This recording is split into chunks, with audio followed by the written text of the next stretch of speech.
सत्य बराबर तप नहीं, झूठ बराबर पाप।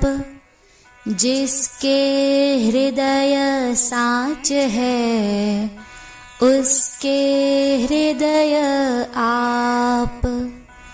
बच्चों, आज हम ये दोहा समझते हैं। इसका अर्थ है, सत्य के समान, सत्य के बराबर कोई तपस्या नहीं है और झूठ के बराबर अर्थात झूठ बोलने से बड़ा कोई पाप नहीं है। जिसके हृदय में सत्य होता है, मतलब सच्चाई रहती है, उसी के हृदय में भगवान निवास करते हैं। यहाँ पर सत्य को तपस्या इसलिए कहा क्योंकि सत्य की राह पर हमेशा चलना सरल नहीं होता है। इस राह पर चलना असंभव भी नहीं है। सत्यवादी राजा हरिश्चंद्र आदि अनेक महापुरुषों ने सत्य की राह ही चली और अपने सत्कर्म और आदर्शों से पूज्य बन गए।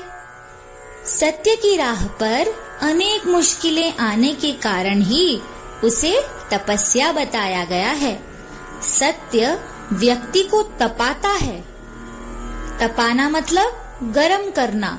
जैसे आग में सोना तपने से सोने की सारी अशुद्धि दूर हो जाती है, वैसे ही सत्य में तपकर मनुष्य की सारी बुराई दूर हो जाती है।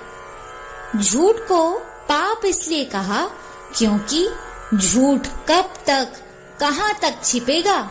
कभी तो कभी सच का पता चलेगा ही। जब तक पता नहीं चलता तब तक डर लगा ही रहता है कि हमने झूठ बोला है। अतः बच्चों, सत्य की राह पर ही चलना चाहिए।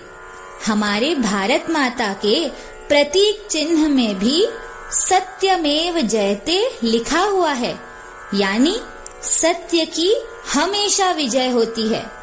इसलिए बच्चों, अब हमें जीवन में सत्य बोलने का ही नियम लेना है। नारायण नारायण।